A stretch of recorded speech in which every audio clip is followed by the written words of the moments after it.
Ya, pemirsa, Otoritas Jasa Keuangan tengah merancang peraturan OJK yang secara khusus mengatur terkait dengan usaha mikro, kecil, dan menengah dengan adanya POJK yang berdasarkan pada Undang-Undang P2SK tersebut.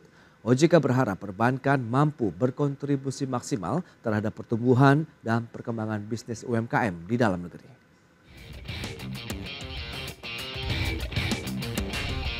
Otoritas Jasa Keuangan bersiap merilis peraturan Otoritas Jasa Keuangan atau POJK yang secara khusus mengatur usaha mikro, kecil, dan menengah atau UMKM. Saat ini fokus utama OJK terhadap sektor UMKM adalah memudahkan akses UMKM terhadap sistem keuangan termasuk akselerasi pengembangan sektor UMKM.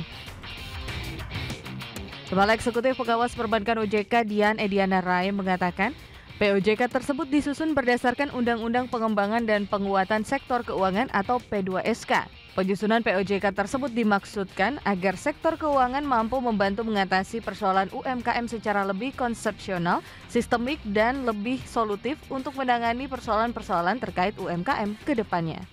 Dan satu lagi yang juga dalam in the pipeline pada saat ini adalah rancangan POJK yang terkait dengan pemberian kredit kepada UMKM.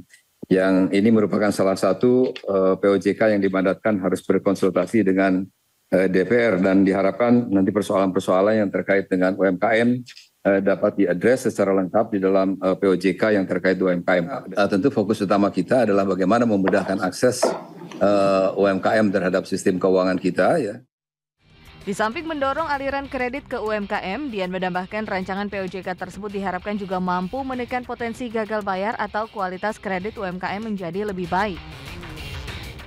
Dalam hal ini, OJK akan mengatur perbankan agar memiliki kemampuan yang memadai, tidak hanya dari sisi asesmen kredit, tetapi juga hingga memastikan kelangsungan bisnis UMKM tersebut. Dari Jakarta, Raharjo Padmo, IDX Channel.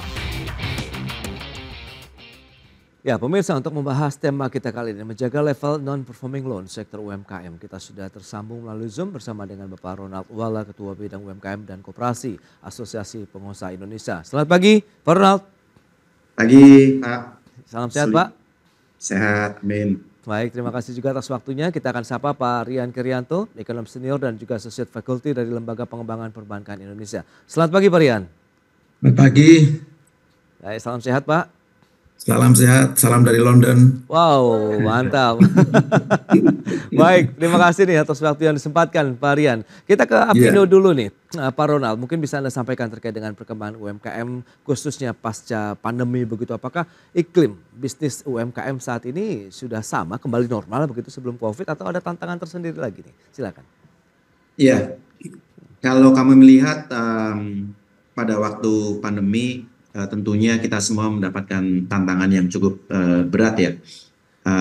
Dan baru setelah pandemi baru selesai dan mulai terbuka lagi, tahu-tahu ada geopolitical issue ya, yang menyebabkan energi naik, menyebabkan logistik terhendak dan juga sehingga mengakibatkan supply chain juga terhambat. Jadi dari situ kita juga melihat bahwa dari CPI, Consumer Price Index, juga naik double digit sejak Februari 2022 kemarin. Dan double digit dan berlanjut juga sampai tahun ini. Jadi kami melihat bahwa kita melihat dari sektor food and beverage, dari jasa-jasa restoran, furnishing household, maintenance dan lain sebagainya naik ya. Dan tentunya ini mengakibatkan semua harga naik dan tentunya bahan baku juga naik. Nah ini yang kami melihat dan kemarin tahun ini mulai dari Lebaran Hari Raya kita melihat ada penguatan daya beli. Jadi terjadi penguatan dari usaha-usaha dari bisnis UMKM. Kita lihat dari situ dulu.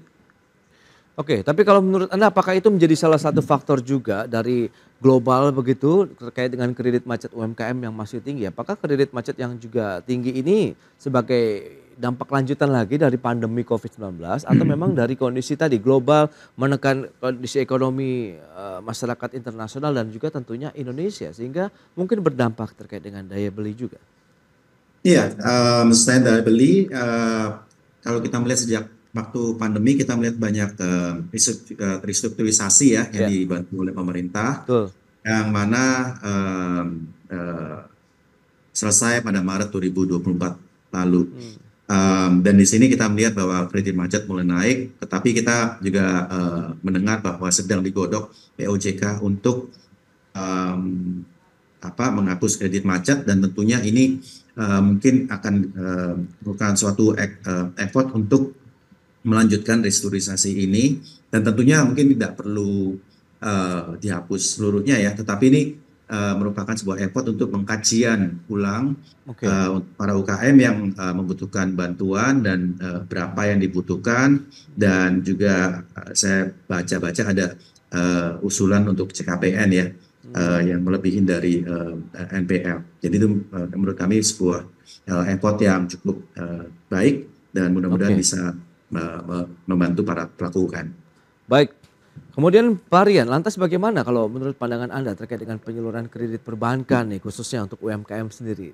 Anda melihat apakah minat perbankan juga masih cukup tinggi nih dalam menyalurkan kredit di sektor UMKM?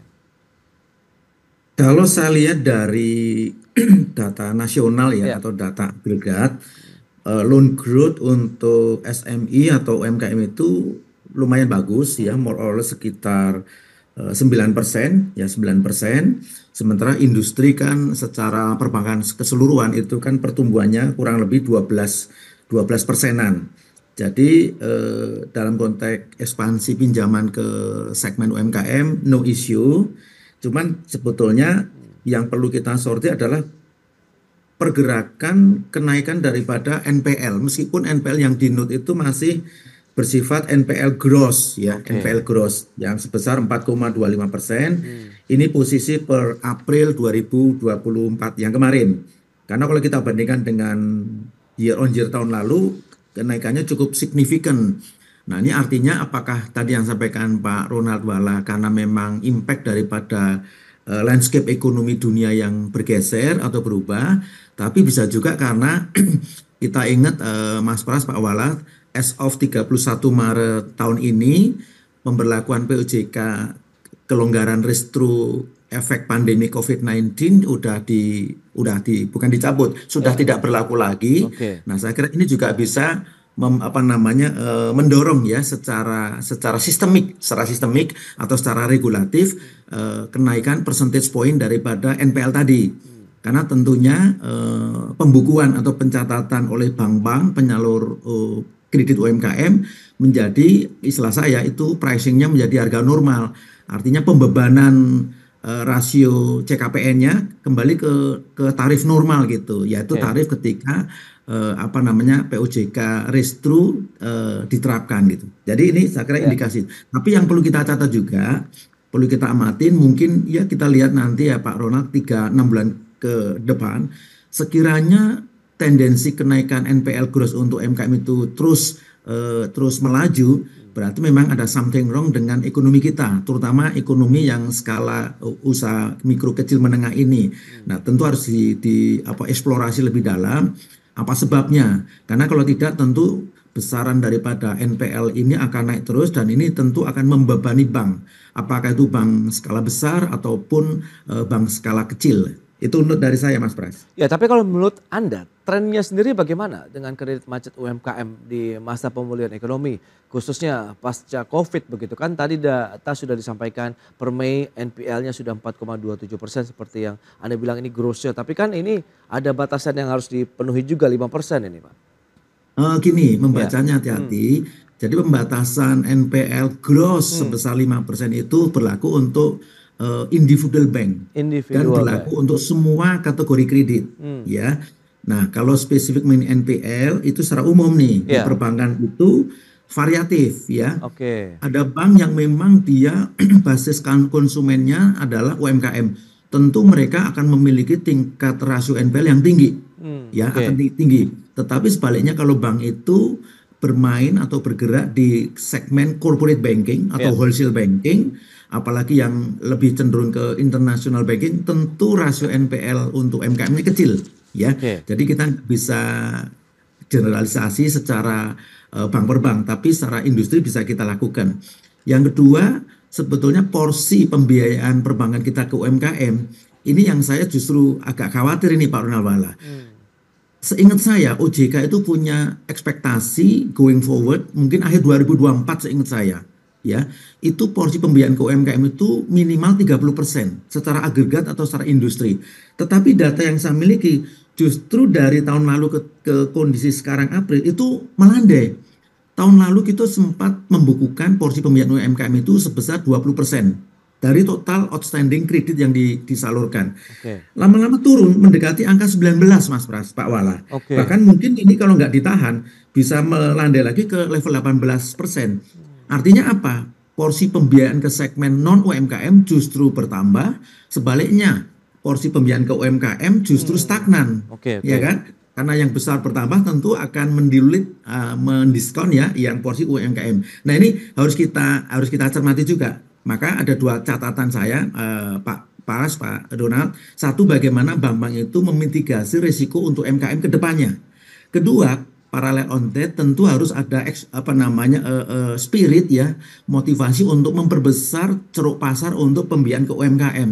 Karena bagaimanapun UMKM itu tetap bisa menjadi semacam backbone ya atau tulang punggung ekonomi kita, terutama untuk yang lapis bawah itu Mas Pras. Ini catatan kritis saya yang harus saya share di forum ini. Baik, Pak Rian, terima kasih dan kita akan tanyakan nanti begitu di segmen berikutnya terkait dengan bagaimana kondisi-kondisi tadi begitu. Apakah ada kaitannya dengan persyaratan yang ketat atau mungkin batasan-batasan dari UMKM-nya sendiri? Kita ulas nanti di segmen berikutnya ya Pak Ronald dan juga Pak Rian. Kami akan jeda dulu sebentar. Pemirsa, tetaplah bersama kami.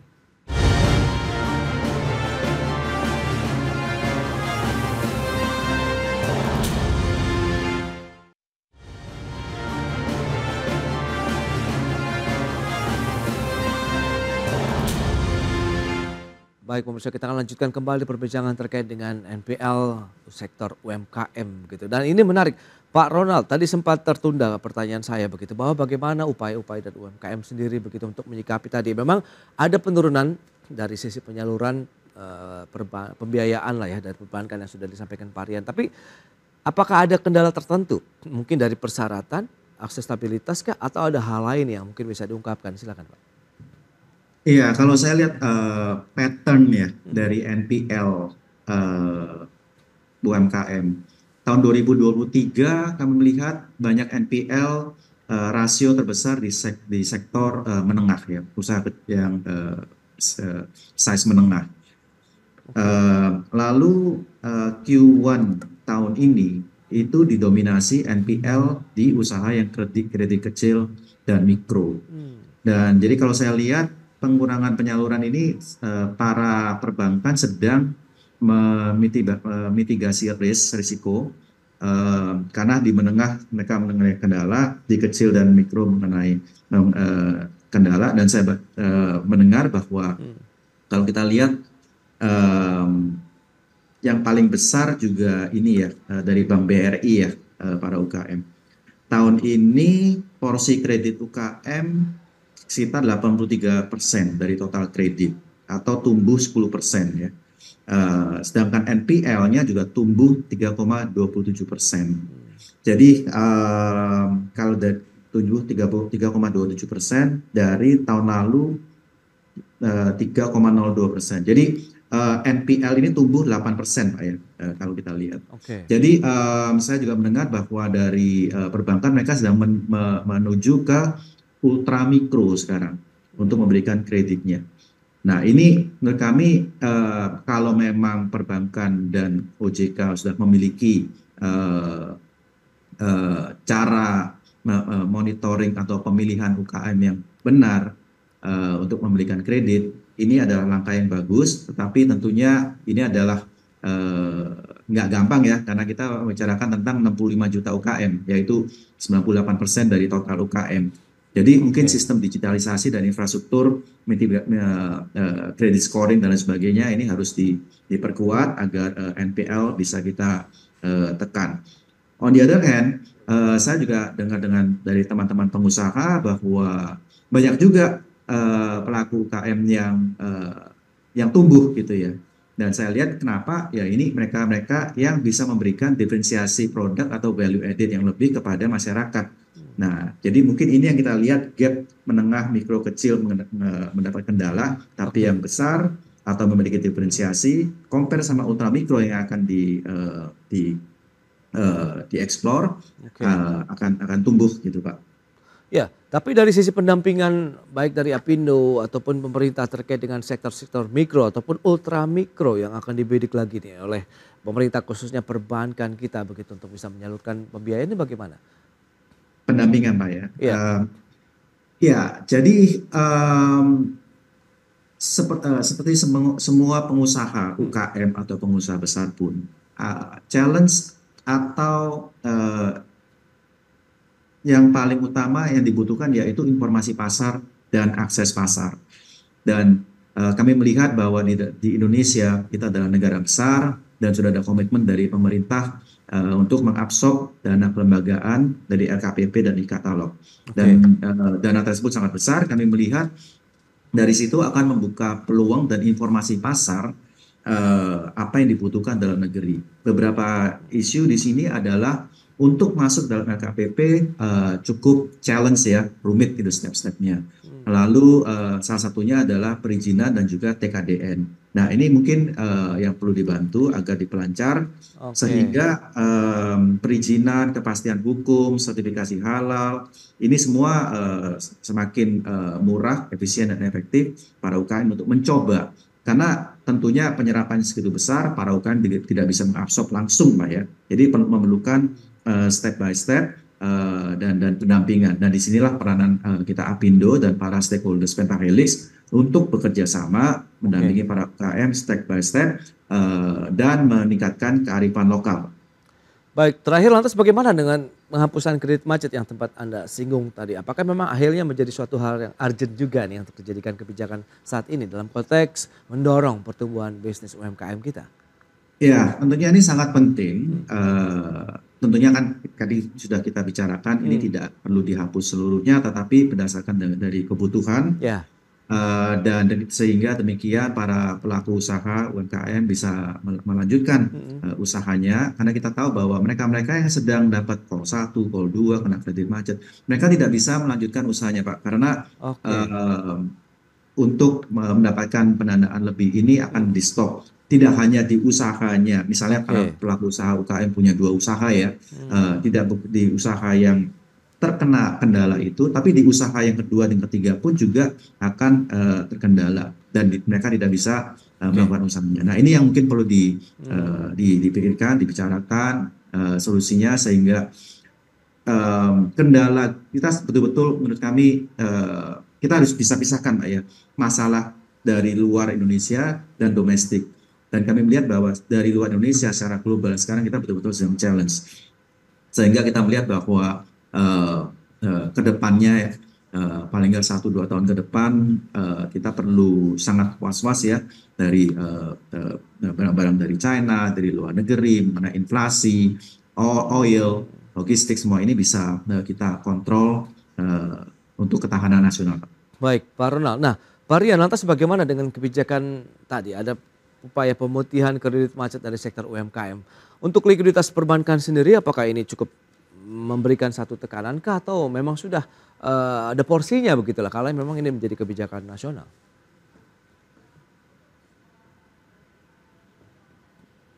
Masih di mute sepertinya Pak Rian.